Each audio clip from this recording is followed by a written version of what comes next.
Hello everyone and welcome to today's episode of the Osasu Show. On today's program, we go into the streets and bring you feedback from everyday Nigerians regarding their reaction to the human rights violations that are plaguing this administration. We also ask them to define what is their dream Nigeria, given the 19 years of democracy we've practiced so far.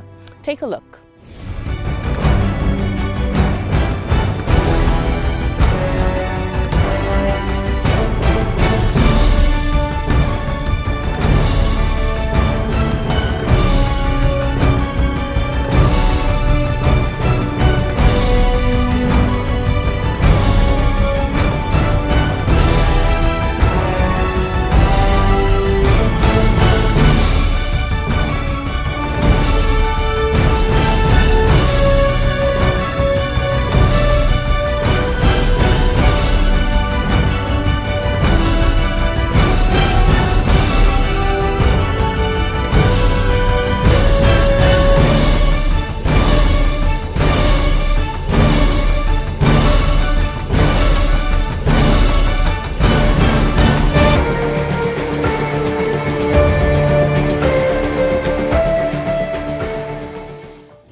Well, from the way I see and from the look of things aren't going well in Nigeria.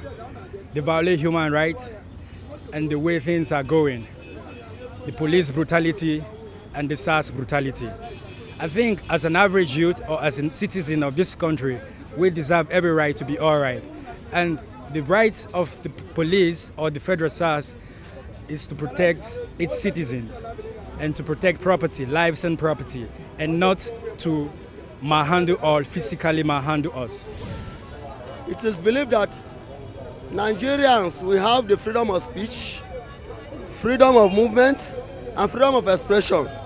But we are being deprived of, which we have been deprived of from our security agencies. And I don't know if I may say it, the country is lawless, because if the country is lawful, if our country is lawful, they should give us the freedom to practice these laws. In Nigeria, they don't allow us to exercise our freedom. I have a freedom of speech, I have the freedom of movement, I have the freedom of expression. Why will a policeman flash an ID card on me and tell me that I have the right to remain silent, that anything I said should be used against me in the court of law, and that they will impose and it will work on them, and they will work on it? And what kind of laws, what are we practicing? As far as I'm concerned, there's no human rights here. The people are not allowed to express themselves the way they like. The moment you say anything that the government is doing that is not good, you will be arrested, you will be molested, you know. Some people will be against you. There's no freedom of speech. There's no freedom of expression, you know, to express your view or say things that, say it the way you want it. You'll be harassed, you'll be sought for, and you might go in for it. So there's no human rights. It's not being practiced in Nigeria. Actually, there are lots of human rights violations, more especially to the people in the personnel, like the militaries, the police, and the other agency who has the power to oppress those in the lower stage. Because I think a couple of days back, I was in this Maraba like this. So something happened with a young guy that he was accused of something that was actually not much relevant. So the police now decided to take action on their own without the court order. So the guy was harassed and he was violated, and later on they now came to discover that the guy is the one at right. So, and later on nothing was done to him to signify that his right has been violated by the police, and has nothing come up by either the local government or from the judiciary to help him fight for his right. And I think this thing is still taking us backward. Look at the way, especially the police in Nigeria handles citizens of Nigeria. It is true that they've been empowered to bring about sanity about the society, but unfortunately many of them have taken it for granted Recently, I had a young man made a noise in a particular neighborhood, and one of the neighbors felt intimidated. Instead of calling the person's attention for correction, he went to give money to police, and the police had to write something, you know, to incite the other person, and the person was prosecuted, you know, and taken to the detention without any legal proceedings. It is really very, very unfortunate. Of course, recently I also got to Gudu, and I saw how police were rampaging, you know, Okada riders without their consent. And when somebody was trying to intercept them, they grabbed him and threw him inside a pickup, and they took him away. It is really very, very sympathetic. We are citizens, and every citizen in Nigeria has a right. And we must make sure we look into that so that there will be provision for the citizens to be able to express themselves when they are intimidated. Human rights violation, it's something that is something that Nigeria is really against. We have to treat human beings equal. We have to give equal attention to everybody, irrespective of your religion or where you're from. I think we should learn from history. Also, many advanced nations have succeeded in tackling the human rights violation. So, and I believe that Nigeria should work on themselves, the government, all the 3 tiers of government, the individuals, the tribe. We should go ahead and do something, you know, make something reasonable and reason well within ourselves, so that we can do something about it. Actually, the present administration is not arresting the oppositions. Some believe that he is arresting the opposition, but what I want you to understand is that most of the people that are arrested, in one way or the other, they are offended. If you are not offended, there's no way you will be arrested. Is there any human being, for example, is there any human being that is moving about and then he is arrested just like that? You could never be arrested unless you have committed offense. The continuous keeping of Zazaki in the prison is inhuman, and is unprecedented, it is ungodly, and it is unconstitutional. There's been a lot of controversy going on.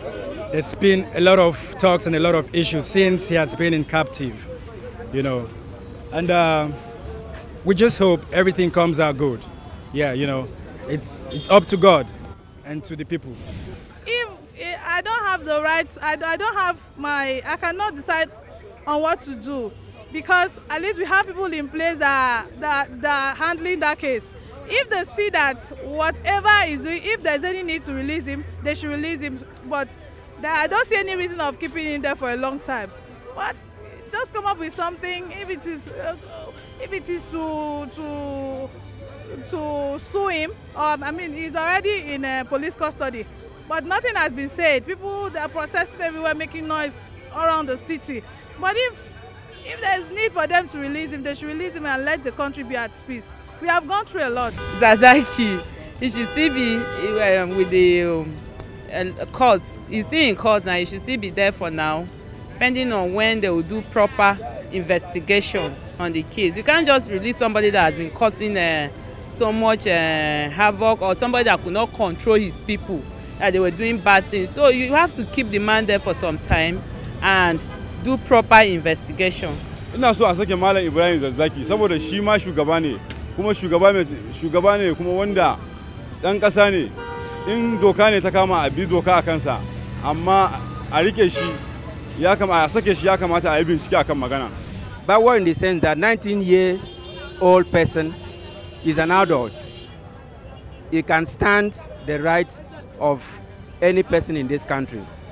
But since we are practicing, we are still nursing the democracy, I am hopeful that if everything will be considered, this human right of a thing is considered, developmental efforts or programs is being carried out, especially to reach those who are in the rural communities, then I would say will be a step forward to having a better democracy than what we are having right now. Well, I think I will still, I still believe that Nigeria is still, they are moving forward. And my assessment is that others may not give them pass mark, but I think we are moving forward. That looking at the United States of America, people like Thomas Jefferson and his team, when they took over the government, they took over from the monarchs and the religious prophecies, and it took them years before they achieved where they are today. So 19 years, I don't think that is enough. In 19 years of Nigeria in democracy, I think Nigeria have come to a point where we said we are moving forward. Yes, we are moving forward in the sense that there are so many things that have come in place because democracy have come to Nigeria. Take for instance the GSM. It was through democracy that GSM came to Nigeria, and other amenities that we enjoy today. Even our rights, sometimes our rights is because of the democracy we are enjoying all these rights. So I think Nigerian democracy 19 is a great achievement. We've done great in Nigeria. Nigerian 19 years of democracy have been very interesting. We've been like one step forward, two steps backward. And it's a very serious issue because with the kind of professionals we have, the opportunities we have, the kind of resources we have, human and material resources, we are supposed to have gone beyond where we are now. 19 years is enough for a child to be matured.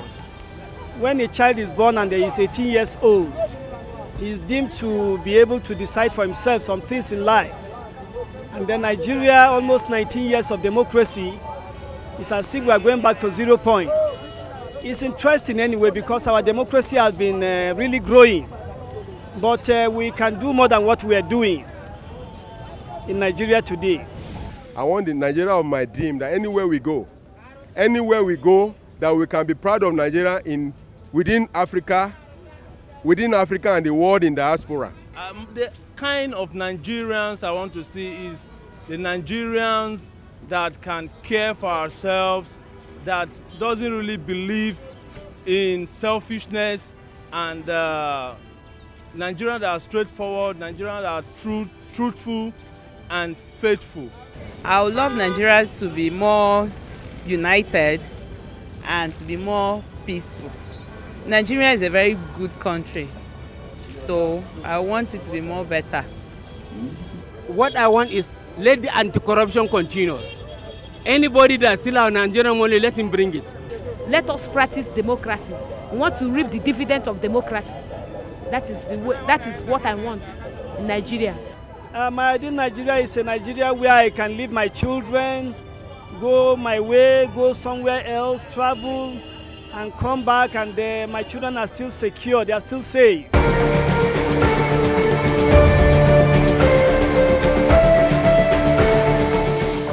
I hope you enjoyed that segment of Into the Streets. Right now, we take you to Obafemi Awolowo University, where we're empowering a few students with startup capital to begin small to medium scale businesses.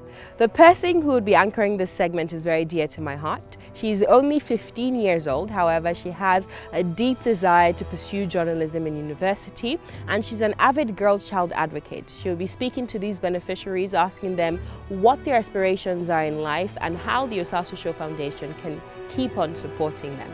Take a look. I am so happy to be here at the Obafemi Awolowo University, Ife.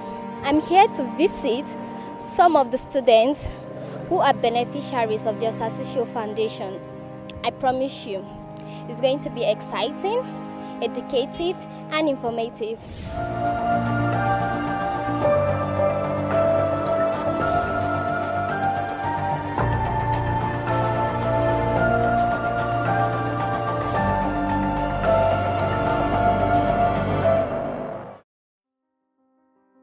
I I run a lot of brands, but basically I'll be representing the Iconic brand, which stands for Icons Innovative Conference. I happen to be the convener, and it's been an amazing journey.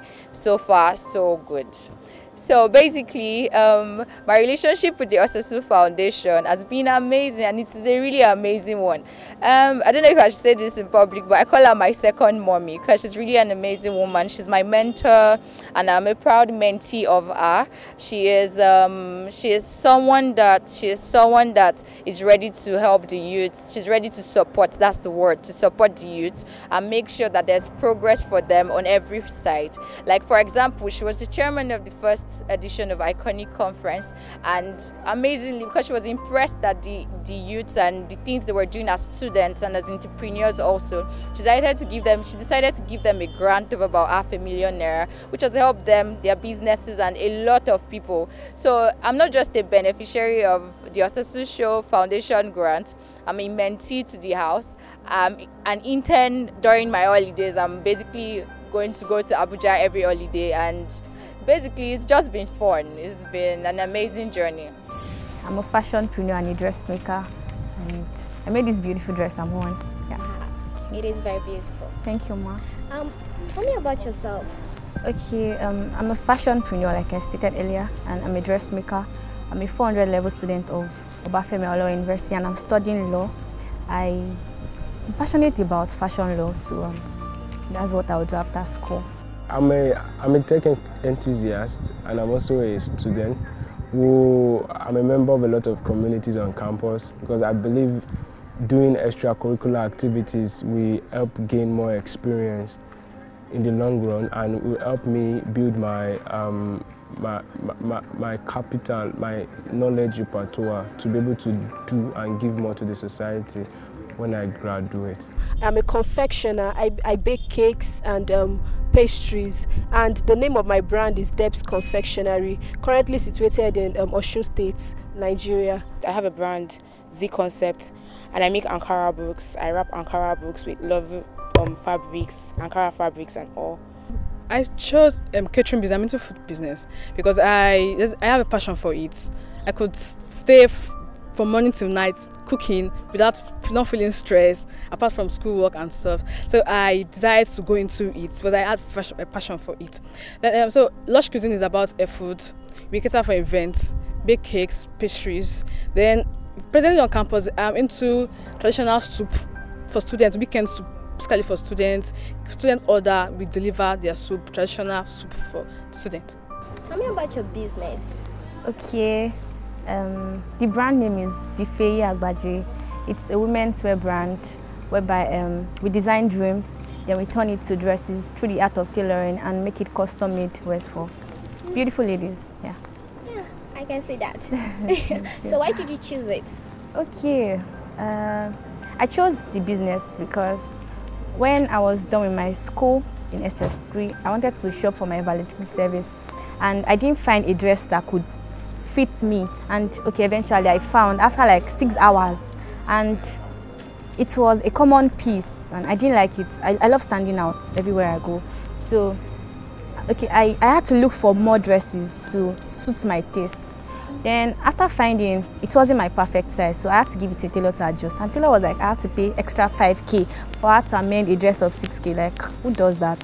So I don't know, basically I just thought about it that okay, why don't I just go into fashion business, then I would learn. Then aside that, I would love to help young entrepreneurs in gaining initiative about the fashion business, and aside that, training for fashion business, because in Ife it is very, very scarce to get premium. Like, they don't get trained for premium and all that. So I would love to help people to come into the business world and help them do what they love to do. So that's it basically.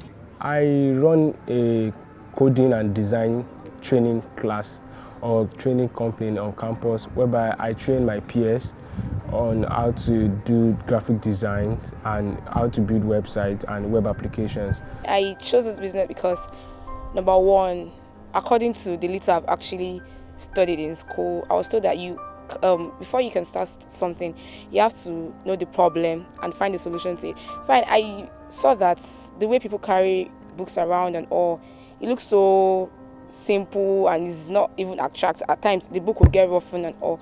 So I decided to start wrapping books with Ankara fabrics, and so I to give it lovable looks and all. And I have passion for it actually. Because at this point I've found balance between business and academics. Most of the jobs I get are always weekends, and weekend I'm free. So but during the week I'm back to schoolwork, academics and everything. So business is basically during weekends. So do you want to do this after school? Yes, I would do it after school. I actually have bigger dreams for it, but then I still have to operate on a small scale of my dreams. I've been getting ideas from people, how I can move further, how I can go to places and partner with people. So I intend on growing big after school. Of course, definitely. So I tend to do it after school because I discovered that it's not only affecting students, it's also affecting people that are out of school. So it's something I'll be glad to do outside of school too. I received funds from the Osasu Foundation and I'm grateful. Thank you, because it has helped my business go so far and I've been able to actualize the things that I've always wanted to do, although not everything, but then I know that I'm moving and I'm growing, so I'm grateful. Thank you. We've been able to gain a lot from the Osasu Foundation. We got in contact with the Osasu Foundation last year, December, and they've really helped a lot in development, like women development, through mentorship and advice, and also through financial incentive. And the financial incentive has really helped a lot to boost what we do, and we're really grateful to that. Of course, I received financial support from Osasu Foundation. I did, and I'm very grateful for that. Thank you very much. It has helped my business a lot because, okay, as at Monday till Wednesday, I had orders, a lot of orders to make, and if I hadn't gotten the financial support, I don't think I'll be able to meet up with the orders, and it has really helped me a lot. I received financial support from the Osasu Foundation, and this fund has been able to help grow my business, as lack of fund was like one of the major challenges I had when I started, although I started without fund. But getting this fund, it has been able to help me to get some things, equipment that have contributed greatly to the growth of my business. To the Osasu Foundation, I'm grateful for the privilege, I'm grateful for the funds I received. Then, okay, I just want to commend them on the job. It's a really nice one, and I hope they keep up with it, and more strength, more funds, so that I can keep helping young entrepreneurs. Yeah, thank you, and from my heart, I love you. I want to say to the Osasu Foundation, firstly, I would say we're very grateful, because I'm not the only one that has been a beneficiary of this. Like, so far we've trained around 40 students. Thank you for supporting me. Thank you for making this happen. I love you. I'm just grateful. I'm super grateful. Thank you, Osasu Foundation. I'm grateful. Thank you very much. May God Almighty continue to bless the foundation. So my final words for the Osasu Foundation is to keep supporting young people, supporting women and children, which is actually their major focus, empowering people, giving them hope for tomorrow, because the future is here already. So they should just keep being themselves and keep doing it. And to Miss Osasu Igbinedion herself, I love you, Ma, and keep being a wonderful woman to this generation. It can only get better. Thank you so much.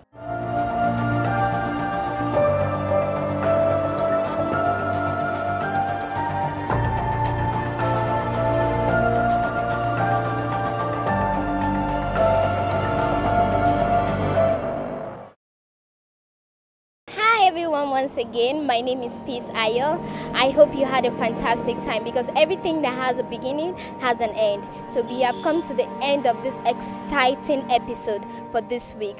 See you next week. Keep watching the Osasu Show. That's it for today's program. To watch extended clips from this episode, you can visit our website, tostvnetwork.com. Don't forget, you can also find there sustainable development news and current affairs. Don't forget to follow us on social media at The Osasu Show, at TOS TV Network, at Osasu Igbinedion on Instagram, Facebook and Twitter. I'll see you same time, not the same place, back in our studios next week. And until then, take very good care of yourself. God bless you.